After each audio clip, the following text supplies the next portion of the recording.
जय श्री कृष्णा प्रिय भक्तों।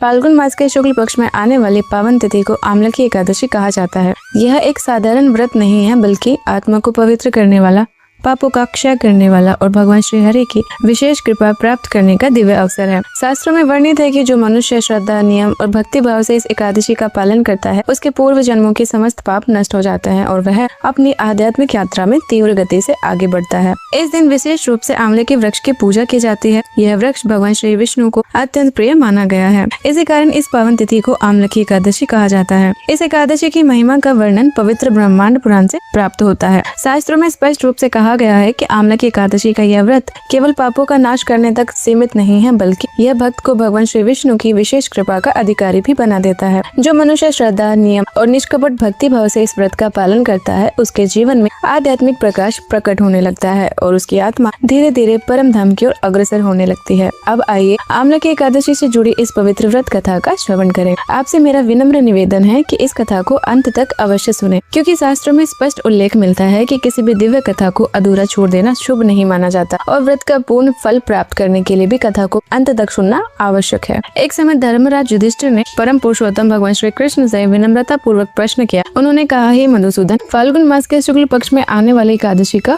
क्या नाम है और उसका पालन किस प्रकार किया जाना चाहिए? भगवान श्री कृष्ण ने उत्तर दिया, हे धर्मनंदन, प्राचीन काल में यही प्रश्न राजा मानधाता ने अपने गुरु वशिष्ठ ऋषि से पूछा था। उन्होंने जो उत्तर दिया था वही मैं तुम्हें सुनाता हूँ, ध्यान पूर्वक सुनो। वशिष्ठ ऋषि ने कहा कि फाल्गुन मास के शुक्ल पक्ष में आने वाली एकादशी को आमलकी एकादशी कहा जाता है। जो मनुष्य श्रद्धा, नियम और निष्कपट भक्ति भाव से इस व्रत का पालन करता है, वह न केवल अपने पापों से मुक्त होता है, बल्कि जन्म और मरण के अंतहीन चक्र से भी छुटकारा पाकर जीवन के अंत में वैकुंठ अथवा विष्णु लोक को प्राप्त करता है। इसके बाद वशिष्ठ ऋषि ने इस एकादशी की दिव्य उत्पत्ति का वर्णन करते हुए कहा कि सृष्टि के प्रारंभ में जब भगवान श्री विष्णु गर्भोदक सागर में योग निद्रा में स्थित थे, उसी समय उनके दिव्य शरीर से एक तेजस्वी बिंदु प्रकट हुआ। वह दिव्य बिंदु पृथ्वी पर गिरा और उससे एक अद्भुत प्रकाशमान तथा पवित्र वृक्ष की उत्पत्ति हुई। जब देवताओं ने उस दिव्य और तेजोमय वृक्ष को देखा तो वे आश्चर्य से भर उठे। वे उसकी दिव्यता को देखकर विस्मित रह गए। उसी क्षण आकाशवाणी हुई कि यह आमलकी वृक्ष भगवान श्री विष्णु को अत्यंत प्रिय है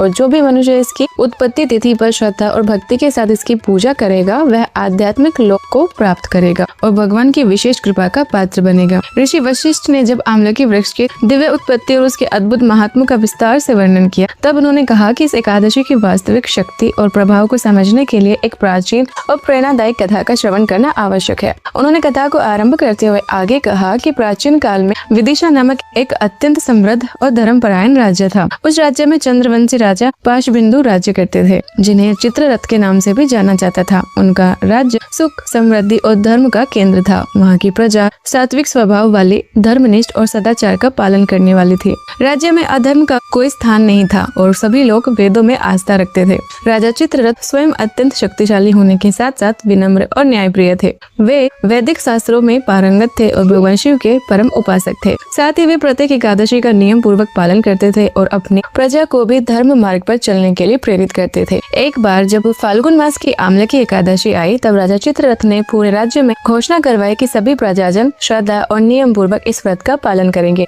एकादशी के दिन प्रातःकाल राजा ने पवित्र नदी में स्नान किया। ब्राह्मणों तथा प्रजा सहित उस मंदिर में पहुंचे जहां आमलकी वृक्ष स्थित था। उन्होंने उस वृक्ष को जल, चंदन, धूप, दीप, नैवेद्य, स्वर्ण, हीरे, मोती और उत्तम वस्त्र अर्पित किए। उन्होंने भगवान श्री हरि से प्रार्थना की कि वे समस्त प्रजा पर अपनी कृपा बनाए रखें। रात्रि में सभी ने वहीं जागरण किया, हरि नाम संकीर्तन हुआ, भगवान श्री विष्णु की कथाओं का श्रवण हुआ और पूरा वातावरण भक्ति से ओतप्रोत हो गया। उसी समय एक शिकारी वहां आया। वह अत्यंत क्रूर स्वभाव का था और पशु हत्या जैसे पाप कर्मों में लिप्त रहता था। दिन भर के श्रम से वह अत्यंत थका हुआ और भूखा प्यासा था। वह एक वृक्ष के पीछे बैठ गया और पूरी रात वहीं रहा। उसने देखा कि राजा और प्रजा उपवास कर रहे हैं, पूजा कर रहे हैं और भगवान की कथा सुन रहे हैं। अनजाने में ही उसने भी भोजन नहीं किया, अनजाने में जागरण किया और हरि कथा का श्रवण किया। समय बीतता गया और एक दिन उस शिकारी का जीवन समाप्त हुआ, किंतु उस एक रात्रि के अनजाने व्रत और जागरण का प्रभाव इतना महान था कि उसके समस्त पाप नष्ट हो गए। अगले जन्म में उसे जयंती नामक राज्य में राजा विदुरथ के पुत्र वसुरथ के रूप में जन्म प्राप्त हुआ।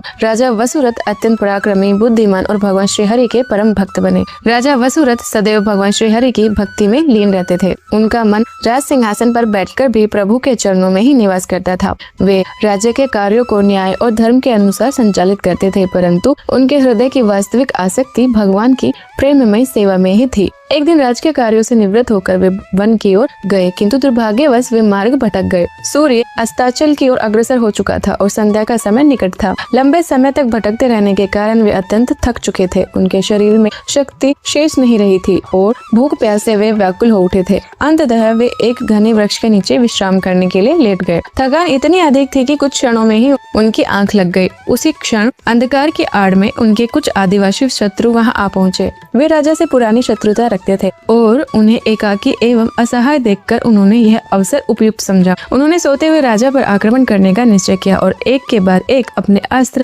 शस्त्रों से प्रहार करना प्रारंभ कर दिया। परंतु आश्चर्य की बात यह थी कि उनके द्वारा छोड़ा गया कोई भी अस्त्र राजा को स्पर्श तक नहीं कर सका। उनके तीर और शस्त्र मानो किसी अदृश्य शक्ति से टकराकर निष्फल हो रहे थे। शत्रु आश्चर्यचकित थे और समझ नहीं पा रहे थे कि यह कैसी दिव्य रक्षा है। उसी क्षण राजा के शरीर से एक तेजोमयी स्त्री प्रकट हुई। उसके नेत्र अग्नि के समान प्रज्वलित थे और उसके हाथ में दिव्य चक्र था। उसने क्षण भर में उन सभी शत्रुओं का संहार कर दिया और अदृश्य हो गई। जब राजा वसुरथ की आंख खुली तो उन्होंने अपने शत्रुओं को मृत अवस्था में देखा। तभी आकाशवाणी हुई कि उसकी रक्षा स्वयं भगवान विष्णु ने की है, क्योंकि पूर्व जन्म में उन्होंने आमलकी एकादशी का पालन किया था। यह सुनकर राजा वसुरथ भाव विभोर हो गए और उन्होंने जीवन भर भगवान श्रीहरि की भक्ति में स्वयं को समर्पित कर दिया।